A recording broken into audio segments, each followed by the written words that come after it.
pagi Bapak Ibu Guru dan teman-teman. Perkenalkan, saya Nazira Suginarto dari kelas 10. Di kesempatan kali ini saya akan menjelaskan mengenai materi PPKN Negara Kesatuan Republik Indonesia. Saya akan menjelaskan mengenai sejarah konsep NKRI atau konsep kebangsaan dan nasionalisme. Paham kebangsaan dan nasionalisme merupakan paham yang mendasari kedaulatan negara. Bangsa Indonesia terbentuk melalui proses sejarah yang sangat panjang, mulai dari zaman kerajaan, zaman penjajahan, hingga zaman setelah kemerdekaan. Menurut ide dari periode ke periode. Yang pertama adalah periode Undang-Undang Dasar 1945 setelah kemerdekaan. Saat awal kemerdekaan, bentuk negara tertuang pada pasal 1 ayat 1 yang berbunyi bahwa negara Indonesia ialah negara kesatuan yang berbentuk republik. Selanjutnya adalah periode berlakunya konstitusi RIS pada tahun 1949. Terbentuknya RIS menjadikan bentuk ketatanegaraan Indonesia berubah menjadi federal atau serikat. Ketentuan tersebut dijelaskan pada pasal 2 Konstitusi RIS bahwa Indonesia diakui sebagai salah satu negara bagian dalam wilayah Republik Indonesia Serikat. Dan selanjutnya adalah periode UDS 1950. Terjadinya penolakan rakyat terhadap bentuk negara RIS membuat para tokoh pendiri negara kembali memutuskan untuk menggunakan konsep negara kesatuan. Dan terakhir adalah periode Undang-Undang Dasar 1945. Kalau berakhirnya UDS, maka sistem ketatanegaraan Indonesia kembali menjadi Undang-Undang Dasar. Pada periode ini, bangsa Indonesia tetap mempertahankan konsep kesatuan. Faktor-faktor yang dijadikan landasan untuk menjaga keutuhan NKRI. Yang pertama adalah identitas sosial. Identitas sosial berperan dalam menunjukkan jati diri suatu bangsa. Contohnya adalah lambang negara Garuda Pancasila. Dan yang kedua adalah kedaulatan negara. Kedaulatan negara adalah kekuasaan yang tertinggi dalam suatu negara untuk membuat suatu undang-undang serta melaksanakannya dengan semua cara, termasuk dengan paksaan. Oleh karena itu, negara menuntut loyalitas yang mutlak dari seluruh warga negaranya. Dan yang terakhir adalah peran Indonesia dalam pergaulan antar bangsa.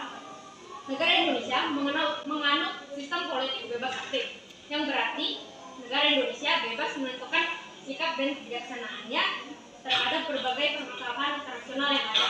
Dan negara Indonesia tidak mengaitkan diri kepada satu pihak atau satu kekuasaan. Bentuk-bentuk kerjasama internasional tersebut antara lain kerjasama bilateral, kerjasama regional, dan juga kerjasama multilateral. Kerjasama bilateral merupakan bentuk kerjasama yang dilakukan oleh dua negara, yang biasanya dilakukan dalam bentuk diplomatik, perdagangan, kebudayaan, maupun pendidikan. Dan yang kedua adalah kerjasama regional, merupakan kerjasama yang dilakukan oleh beberapa negara yang terdapat di dalam satu kawasan.